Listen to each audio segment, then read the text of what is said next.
What you got there? Hard salami. Babylon 5 did its own take on a Lower Decks episode. A glimpse at the lives of a couple of average schmoes, and how they experienced the galaxy-shaking events of the show. Let me tell you the story of View from the Gallery, and how it didn't quite go far enough. Whoa, she's your mentor? No, she's not. The term Lower Decks has been popularized by the Star Trek animated comedy of the same name. Think promotion. But it actually started out as the name of an extremely well-regarded episode of Star Trek The Next Generation. Instead of the main cast up on the bridge, the story followed the trials and tribulations of a bunch of low-ranking officers. Benson, you're with me. It was a big hit with fans and was hugely influential. There's a TV trope named after it, and many shows have taken a break from their usual action to follow the lives of fringe characters. Looks like another red alert. Yeah. Third one this month. View from the Gallery is Babylon 5's entry into this pantheon. Mac and Bo are a couple of maintenance guys. They've been on the station for years, and they've seen it all, even if they don't fully understand a lot of what's going on. I heard he was dead once. Yeah, well, nobody's perfect, Bo. It's very different to its Star Trek counterpart. While in TNG, the Enterprise ensigns drove their story, these guys are observers of the great events of history. There's clear influence from Rosencrantz and Guildenstern Are Dead. The classic play from Tom Stoppard follows a couple of side characters from Shakespeare's Hamlet. They chat about mundane aspects of life, while occasionally being flies on the wall during the big, important scenes. Del Rey's down sick. So too is it for Mac and Bo. The main B5 cast breeze in and out of their lives for dramatic exchanges, most of which leave our heroes bemused and befuddled. Well, trust me, the odds on that are pretty damn small right about now.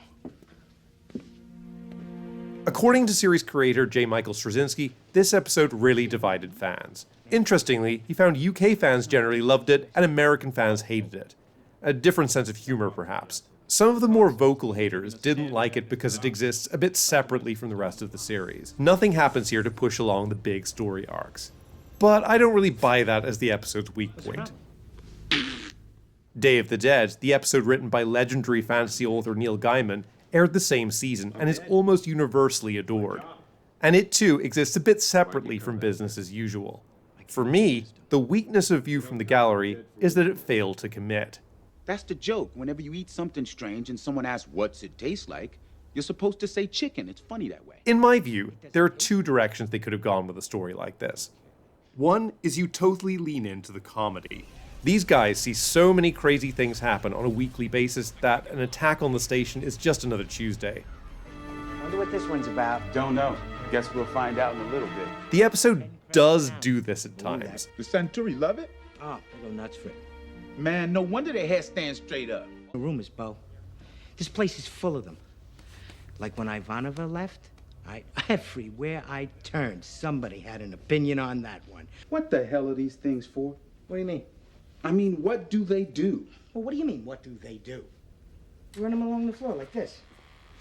But then it pulls back. It doesn't commit to it fully. Like it can't let the B5 universe look totally silly. That they can't quite make it an object of ridicule. So we have scenes where our duo express admiration and gratitude for the pilots putting themselves in harm's way. They're fighting for us, Mac. Don't ever forget that. And there's scenes where the pair are in genuine peril, where it's not played for laughs at all. The story just takes things too seriously for the comedy to land quite like it should. The other direction is you make these guys jaded cynics. They're completely unimpressed by all these grand diplomats and space heroes in their midst. So, how long you figure they've been married? A pair of grounded working stiffs to pop the pomposity of all these highfalutin types. Hardworking guys who feel they don't get their due. This is good for your soul. Don't argue with me. According to JMS, the original idea for View from the Gallery was inspired by notorious cantankerous sci-fi legend Harlan Ellison, who kept asking what normal people were doing in the B5 world. Ellison's nagging eventually made the story happen, and earned him a co-writing credit. JMS put Ellison's obsession with this idea down to his complete contempt for authority. And again, in the episode, they do lean into this idea up to a point. And we have to clean it up. Never think about that part now, do they? No, probably never even crosses their mind.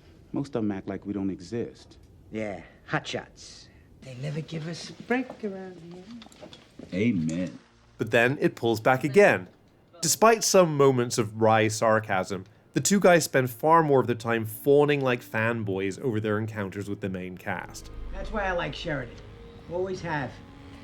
A lot of these bigwigs, they're only worried about protecting their own skin. Sheridan, he's down in the trenches with everybody else. You two really do love each other, don't you? Hey, did you see that smile? I mean, it was like the sun coming out from behind a cloud. I did indeed. It would have been nice if our two fellas got to save the day. They get to be the heroes. There's your problem. There is a moment like that, but it comes early in the episode. It's not a culmination of any kind of journey. There you go. But what if they had saved the day right at the end and got a bit of recognition for once? At the same time, they could come to appreciate that it isn't all roses for the bigwigs. There's burdens that come with authority. How powerful would it be if, after a whole episode of sneering about how great the top brass have it and griping about how their work goes unnoticed, there was some kind of grand reversal? Again, by not going all in, it loses a lot of the impact it could have had. Yeah, that's your problem. JMS once bragged that he wrote this episode from start to finish in a matter of hours. Maybe he should have spent a little bit longer on it. Ultimately, the Babylon 5 take on the lower decks is still a memorable departure from the norm, but by failing to commit, it failed to be the classic that it could have been. What do you think? Am I too hard on it? Is this your favorite episode? Let me know in the comments. Until next time, I'll be seeing you.